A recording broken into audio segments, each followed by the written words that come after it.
Endi yana bir muhokama qisqagina vatandoshlarga qisqa xabarlar deydigan bir usulimiz bor edi-ku. Shuni unutib qolmaylik deydimi?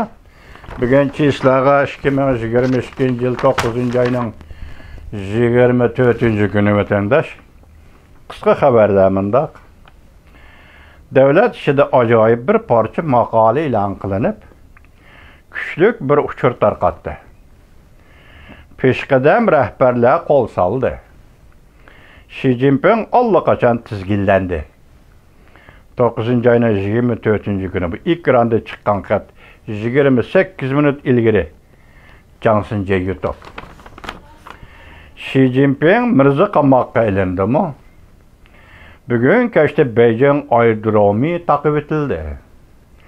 Tushadigan, uchadigan aeroplanmi yo'q? 9-oyning 24-kuni Shitao xabarlari. Shitaoni bilasizlar, o'qon obzorchi. Nurg'on harbiy mashina Beijingga kirdi. Xi Jinping bir necha kundan beri g'oyib bo'lib ketdi. Jungoda 10 ming qatimcha aeroplanning uchish amaldan qoldirildi. Sunglijon qatorliqlar hukm e'lon qilinib kesib etildi. Yangi tangliqlar televiziya bir soat ilgari 9-oyning 24-kuni YouTube. Partiya ishida siyosiy o'zgarish yuz berdi, yana bir xabar. Nurg'on harbiy mashina Beijingga kirdi. Aviatsiya zo'r turkumda bekor qilindi. Yuqori darajalik amaldorlar qechib ketishdan oldini olmoqchi bo'ldimi? Li Qiaoming oshkora o'tirib chiqdi tungi so'zliqchilarga. Ahmiyati nima? So'zlaydigan guruh 3 nafar kishiga kechiktirib o'lim jazosi berildi, hozir men so'zladim. Xalq pulining qimmati tushishga boshladi. Jungoga nazar 9-oyning 24-kuni YouTube. Endi biz hozir muhokamamizda mushlarning mazmunlarini asosiy so'zlab bo'ldik. Gap yerdagi nuqtaliq masala nima desangiz hozir Viyuning dunyoga nazari degan to'rbatda bir ayol qizchaq shundaq dediki, hozir Xibey o'lkasidan tortib Beijinggacha bo'lgan orliqda Shijajwang dedimi, nima dedi, to'g'ri esimda yo'q. Esimda qolmabdi. 80 kilometr orliq. 80 kilometr orliqda harbiy mashina. Bu mashinaning hammasi Beijingga kirish kerak. İkinci bo'lib, bu Viyuning dunyoga qarshi degan to'rbiti deyishga hozir Beijing garnizonining boshlig'i almashtirib etildi.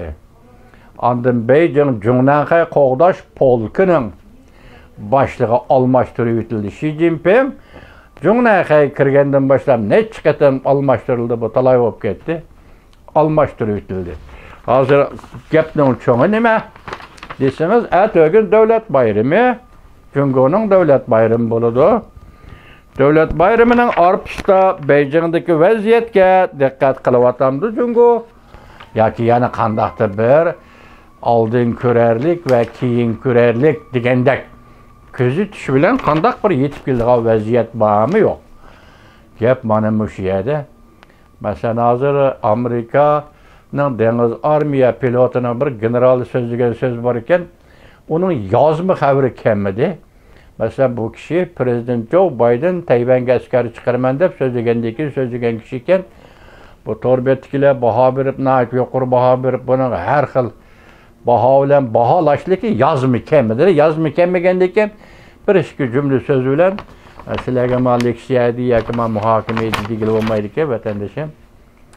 Siz shuni o'ylab boqing, mirza qamoqqa elindi. Samarqandda yarim yo'lda tashrif etib yenib keldi. Moskvadan Patalashopkaga bu Beijingga keldi. Ondan keyin hozir tuyuqsiz mush ishbodlarning hammasi amaliy va rostchilik bilan yoki haqiqiylik bilan o'tirib chiqayotgani Tashqi ishlar ministri Wang Yining qo'l bilan kurashganligi Ukrainaning tashqi ishlar ministri. Bu masalada siz vatandosh Rossiya bilan Jungoning o'rtasida munosabatlarga daz ketdimi? O'tgan nima dedik? Vaqtincha to'xtatdi. tabiiy gaz yo'lini, neft yo'lini to'xtatdi Vladimir Putin dedik. Mesela Samarqand yig'indan keyin. Ondan Vanvi Torbitning TV qo'ygan mavzuda shundoq. Hozir Jungo Rossiyada 100 öri deydi. Buning sababi nima? Hozirgi bu leksimizning sizga qo'ydiganimiz ma Beijingdagi holat, Beijingning ahvoli harbiy mashina kirdiganda, mesela Rossiya bilan Jungo 100 öri deganda buning sababi nima? Samarqand so'zlangan so'zlar nima ishga o'ttirdi? Bu bizga noma'lum vatandosh. Sizlar bizga noma'lum. Lekin Patalishopning Yangjachi bilan Beijingda so'zlashgan, Fujianda so'zlashgan so'zdan qaraganda joni-jon manfaatimizni qo'g'daymiz. Joni-jon manfaat masalasi o'zaro bir-birimizni qo'llaymiz dedi. Rost qo'llamdi yoki bu masala echilib ketdimi? Masalan, bu yer joni-jon manfaat Tayvan masalasi, Uyg'uriston masalasi, Tibet masalasi degan gap. Buna bir qator masalalarga bog'lanib kelsa, hozir men bugungi mushtatbirinki Birlashgan Davlatlar Tashkiloti yig'ini ochilgandan keyin Wang Yi ministr Wang Yining New Yorkdagi faoliyatidan shu narsa xulos qilib bilan qaram. Hozir hukumat tarafdan, masalan, prezident Joe Biden hukumat tarafidan dajib turib degidek. Ya'ni shu qatorda davlat ishlar kotibi Antony Blinken va ko'rishganlar qatorida o ko'rishmasi bo'lmaydi Wang Yi apandi, ko'rish shartli ko'rish.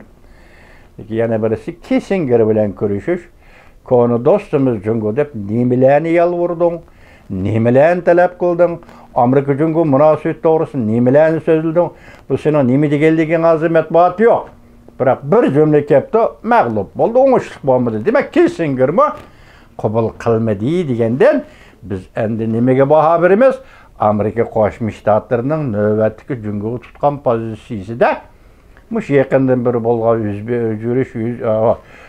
yuz bergan o'zgarishda masalan nima deymiz? Intayin qattiq pozitsiya bilan muomala qilayotganda boshqa shu o'zgarish bo'lib qolishi mumkinmi? Biz ansiraydigan nokta mana shu. Endi ishimiz prezident Joe Bidenning siyosiy ishimiz, tashqi siyosat, Jungo siyosati navbatda nayta chiroyli tartib bilan, huquq bilan, aql bilan kelyotdi. Nayta yuksak aql bilan ishlayotdi. Prezident Joe Biden hukumati endi biz faqat ansiraydiganimiz Jungo taraf qatarab yurib, bu siyosatlarga o'zgarish ya bir nima elib kelishi mumkinmi? Bunun işimiz mümkün emas. Çünkü Jungo ne? Hozir butun dunyo bilib bo'ldi vatandoshlar. Onun xatiridan butun dunyo bilib bo'ldi vatandoshlar.